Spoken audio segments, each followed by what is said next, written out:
The Meghalaya government has successfully facilitated the safe return of 22 children from Karnataka, following a directive from Karnataka High Court. The children are all originally from Meghalaya, who were studying in Bangalore and were affected by a tragic food poisoning incident during Holi celebrations. Social Welfare Minister Paul Lingdo, along with State Commission for Protection of Child Rights Chairperson Agatha K. Sangma, formally received the children at a special function in Shillong. The High Court had earlier ordered the children's airlift and placed them under temporary protective custody. Following the reintegration, Social Welfare Minister Paul Lingdo stated that the government is taking necessary steps to enroll all the children in schools near their homes, villages, and is committed to addressing all the needs. Now, this return of the 22 children has been facilitated by the hard work that went on through our director, Kong Lingwa, and also our officers. Three of them accompanied these children. During their stay in Karnataka, they had to make all arrangements to ensure that things are done in a manner which is legally tenable and which is lawful and as per protocol provided by the law.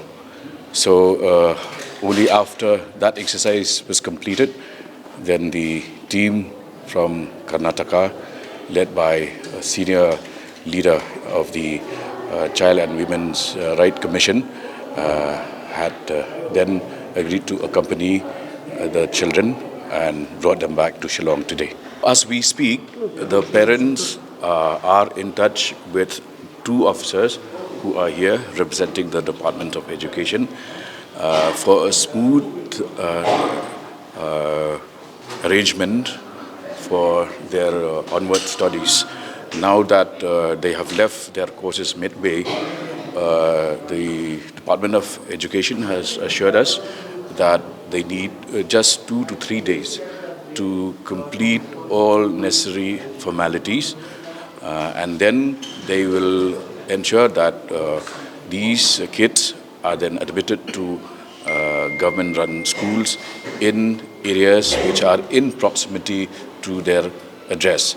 Now, in some cases, these parents are also migrant workers, which means that they keep shifting from one place to another.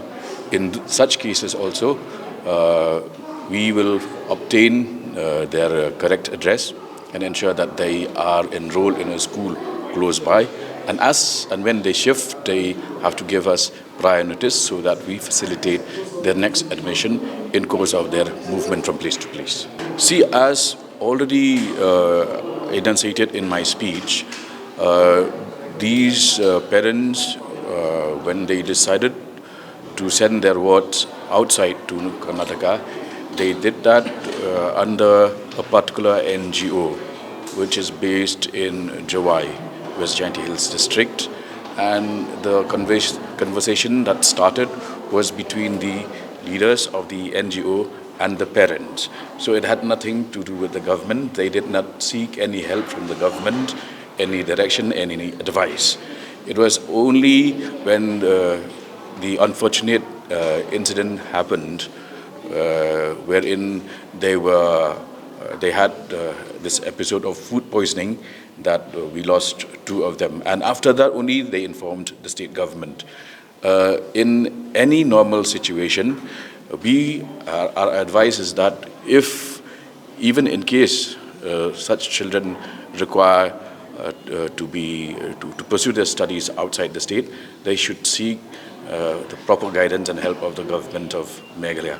And as far as their studies within the state is concerned, we are mandated to ensure admission of all kids from the age of 6 to 14 under the Right to Education Act 2013.